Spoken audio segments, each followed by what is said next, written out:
엄중하고 절박한 상황이다. 기로에 섰다. 정은경 본부장의 발표 어떻게 보셨습니까? 정세균 국무총리도 내일 중대본 회의를 긴급 주재할 예정인데요. 사회적 거리 두기 2단계 상향 여부를 최종 결정할 것으로 보입니다.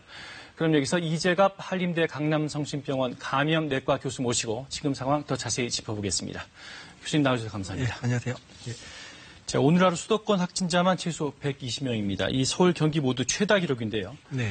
지금 상황이 지난 5월에 그 이태원 사태 때보다도 더 심각한 상황이라고 보시는 겁니까? 사실 이제 이태원 같은 경우는 이제 이태원 중심으로 환자가 발생을 해서 주 타겟이 이태원이었고, 그다음에 연쇄적으로 이제 좀 틈을 주면서 차근차근 발생한 면이 있어서 힘들긴 힘들었지만 방역 당국이 잘 쫓아다닐 수 있었는데, 지금은 서울하고 경기 지역에서 여러 군데서 동시다발적으로 좀 확진자가 발생을 하고 있기 때문에 역학조사로 이제 접촉자들을 완전히 추적하기가 힘든 상황들이 좀 다가오고 있습니다. 숫자도 지금 이미 오늘만 120명 넘었다는 얘기들이 나오고 있기 때문에 수도권에서만 그 사람들 역학조사를 오늘 내에 마치는 것도 쉽지 않고 그 사람들이 접촉자를 다 찾아낸다는 것 자체가 사실은 이제 거의 불가능에 가깝기 때문에 그런 분들 중에서 환자가 발생하면 수도권 내에 깜깜이 감염이 아주 대폭 확산될 수 있는 그런 상황이 되기 때문에 이태원 상황보다도 더 엄중하다고 볼 수 있을 것 같습니다. 방금 말씀하셨지만 더욱 걱정스러운 게 말이죠. 이 감염 경로를 알 수 없는 이른바 깜깜이 환자들이 많다는 거 아니겠습니까? 네.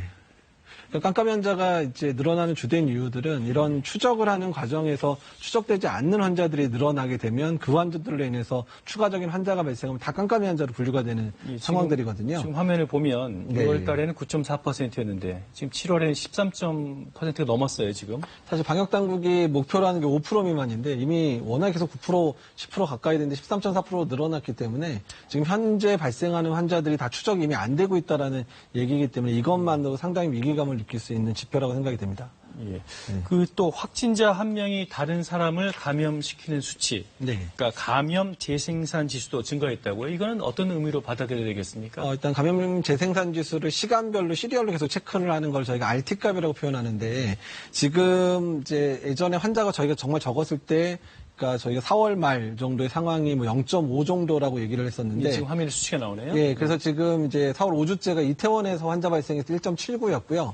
이번 주 초가 1.3입니다. 그러니까 지금 어제 오늘 상황이 되면 거의 2에 가까운 수치가 됐을 가능성이 높은 상황이라 어제 오늘 상황을 감안하면 저 수치가 저 5월 상황을 뛰어넘는 가까운 상황이 됐을 가능성이 높고요. 그렇게 된다는 얘기는 지금의 특단의 대책을 강구하지 않으면 2, 3주 내에 하루에 뭐 700에서 800명 이상의 환자도 발병할 수 있다는 것을 나타내기 때문에 지금이 정말 기로에 있다고 말씀하신 정은경 본부장의 상황이 정말 맞는 표현입니다. 하루에 수백 명도 나올 수 있다 그런 말씀이시죠? 예, 지금의 상황을 통제하지 못하면.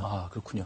그러면 이렇게 확진자가 갑자기 폭증을 하면 역학조사도 그렇고요. 또 이 병상 확보도 그렇고 방역 당국이나 의료 현장에서는 어려움이 없겠습니까? 당연히 어려움이 존재할 수 있을 것 같은데요. 일단 역학조사의 단계 자체가 너무 버거워지고 있는 상황이라 지금 서울 경기에는 역학조사관 거의 100여 명이 한 며칠 밤을 지금 새면서 지금 조사를 하고 있는 상황들이 지속되고 있고 의료기관에도 환자들이 계속 몰리기 때문에 그나마 조금 이태원 상황 좀 잦아들어서 조금 수도권 병원들이 쉬고 있었는데 다시 지금 이제 풀가동을 해야 되는 상황들이 닥치고 있거든요. 그래서 의료진들이 장기적인 측면에 있어서 상당히 지쳐있는 측면들이라 오히려 연휴 기간 통해서 대통령께서 좀 쉬는 시간을 좀 주겠다고 하는 게 오히려 지금 이 상황이 만들어져서 더 쉬지 못하는 연휴가 될 가능성이 높아 보입니다. 예, 또 하나 좀 걱정스러운 게 말이죠. 지금 가장 중요한 게 안 모이고 덜 만나는 걸 텐데 지금 주로 집단 감염이 교회를 중심으로 이루어지고 있어요. 그러니까 지금 교회가 사실 지금 제일 걱정인데요. 그러니까 지금 요새 이제 비도 많이 왔기 때문에 실내 활동도 늘어났을 뿐만 아니라 그리고 사실 14일부터 17일 연휴 기간이 전통적으로 교회들이 수련회나 MT를 많이 가는 주간이긴 하거든요. 그러니까 이미 확진자들이 교회 내에서 꽤 있을 상황인데 거기서 이제 대면으로 1박 2일이나 2박 3일씩 뭐 수련회나 이런 것들을 가게 되면 거기서 또 환자가 폭증할 수 있는 그런 가능성이 높기 때문에 교회들이 그러니까 교회들이 이번 연휴 기간 동안 자제를 충분히 해주시는 것 자체가 정말 중요한 포인트가 될 수 있습니다. 그래서 오늘 아까도 좀 보도에 나왔지만 서울시와 경기도 모두 종교시설에 2주간 집합 제한 명령을 내렸는데 뭐 이 정도면 충분하겠습니까? 일단 뭐 내린 건 다행으로 생각이 들고요. 다만 더 중요한 건 정말 교회들이 그 방역 수칙을 잘 지키느냐의 문제이기 때문에 지금 뭐 서울시나 경기도나 모든 교회들 다 일요일에 교회 방문해서 확인을 하겠다고 하는데요. 일단은 이게 강제적인 조치들에 대해서 교회들이 자발적으로 동참을 해주는 게 더 중요하거든요. 그래서 교회들의 자발적인 동참들이 있기를 소망하고 있습니다.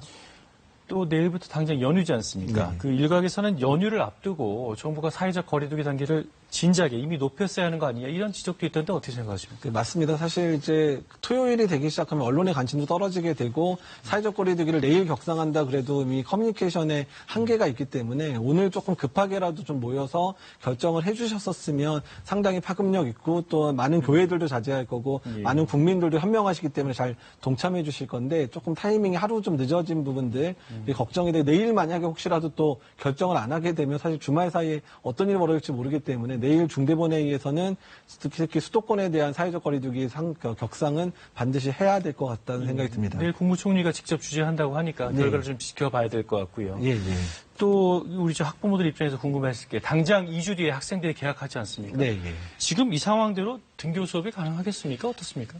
그러니까 일단 뭐 사회적 거리두기가 만약에 2단계로 올라가게 되면 지금 수준의 지금 등교 수업도 사실은 좀 어려워지는 상황들이 되거든요. 그렇게 되면 한 3분의 1 수준 정도의 출석만 가능해지는 상황들이 되기 때문에 일단은 지금 빨리 수도권의 발병 상황을 빨리 억제하지 않으면 일단 수도권의 등교 수업은 이제 물 건너갔다라고 보셔야 되는 상황이 됩니다. 그래서 앞으로 1, 2주간의 노력이 정말 학교 학생들의 그런 수업권 보장에도 상당히 중요한 측면이 있습니다. 그렇군요. 이 코로나 사태가 벌써 7개월째입니다. 이 방역을 소홀히 할 수도 없고 그렇다고 언제까지 사회적 거리두기만 할 수도 없고 정말 애매모호한 상황인데 앞으로 어떻게 해야 되겠습니까? 일단 지금 이제 불이 붙은 거는 반드시 꺼야 되는 상황이고요. 지금껏 노력해서 경제와 그리고 그다음에 이제 방역의 조건들을 잘 맞춰왔는데 이 상황들을 일단 1년 정도는 더 지속해야 되기 때문에 1년 정도 더 지속해야 된다. 지속 가능한 그런 방법의 방역과 경제를 잘 이어나가는 그런 노력들을 현명한 노력들이 필요할 거라 생각이 듭니다.